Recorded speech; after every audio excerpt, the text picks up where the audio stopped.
કોઈ બોલશે આના વિશે? કોઈને બે શબ્દ બોલવા હોય તો આ લોકો લેશે ઇન્ટરવ્યૂ.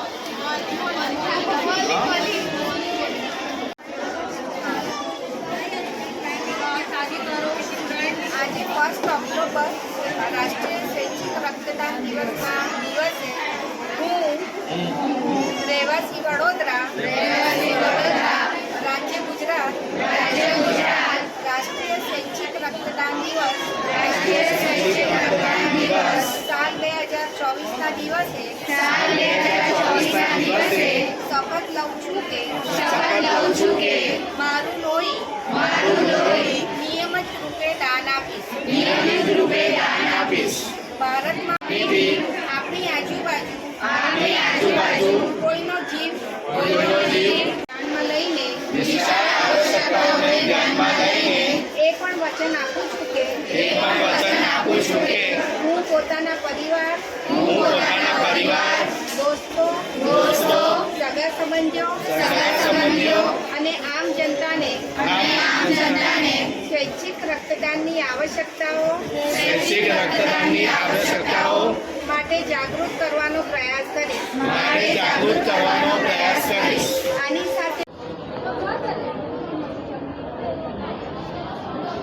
ડૉક્ટર જિજ્ઞા નાયક, CDMO જમનાબાઈ હોસ્પિટલ. આજે અમે લોકો પેથોલોજી ડિપાર્ટમેન્ટના સહયોગ, ડૉક્ટર પ્રિયંકાબેનના સહયોગથી 1 ઓક્ટોબર બ્લડ ડોનેશન કેમ્પ, રક્તદાન દિવસ છે, સ્વૈચ્છિક રક્તદાન દિવસ છે.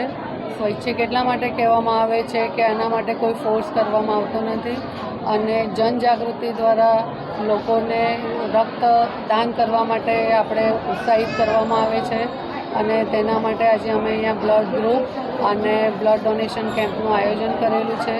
જે પણ દાતાઓએ રક્તદાન આજે અહીં કરેલું છે તેમનો ખૂબ ખૂબ આભાર. અને આવી રીતે જ અમે બીજા પણ બ્લડ ડોનેશન કેમ્પ કરેલા છે, યોજેલા છે, જે 16 તારીખે અહીંયા બાજુમાં નજીકના સ્થળે પણ કરવાના છીએ અને બાકીના કરતા રહીશું. લોકોને સ્વૈચ્છિક રીતે રક્તદાન કરવા માટે અપીલ કરું છું. ધન્યવાદ. જય હિન્દ. મોલી અમર દવે છે અને અમે પાયોનિયર નર્સિંગ કોલેજથી આવીએ છીએ. ફર્સ્ટ યર BSc નર્સિંગમાં અમે છે અને જમનાબાઈ જનરલ હોસ્પિટલમાં અમે લોકો ટ્રેનિંગ પર આવીએ છીએ. આજે નેશનલ બ્લડ ડોનેશન ડે એટલે કે રાષ્ટ્રીય સ્વૈચ્છિક રક્તદાન દિવસ છે અને અહીંયા જમનાબાઈ જનરલ હોસ્પિટલમાં બ્લડની તપાસ કરવામાં આવે છે, કયું તમારું બ્લડ ગ્રુપ છે અને લોહીનું કલેક્શન બી કરવામાં આવે છે, જેનાથી બધા સતર્ક થઈ શકે અને જ્યારે બી લોહીની જરૂર પડે ત્યારે એમને કામ આવી શકે. શું નામ તમારું? મારું નામ મૌલી અમર દવે છે.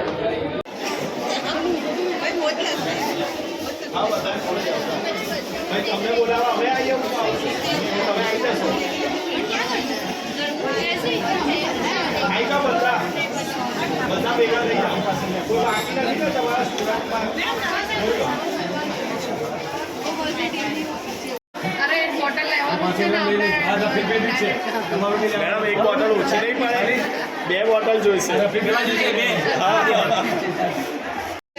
કોણ બોલશે પાછળથી? કોઈ બોલે બકા તને ભાવે તો બોલ. તમે લોકો ફોર્થ યર વાળા? First year. એટલું તો આવડું જોઈએ ને, 2 મિનિટ થોડું બોલવાનું.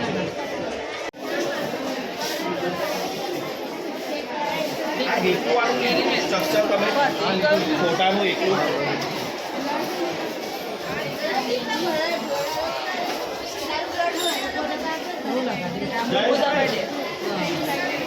એક પાછળ 2 વચ્ચે એક રાખો, પાસ કરો.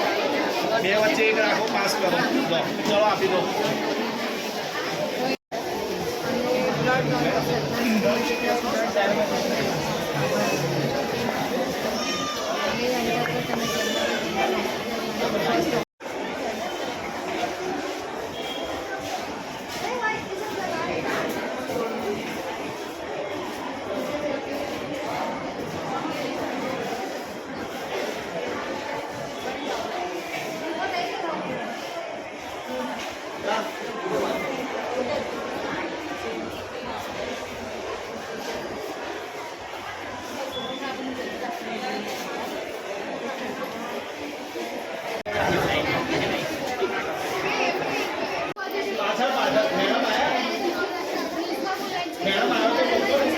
આવી જાવ.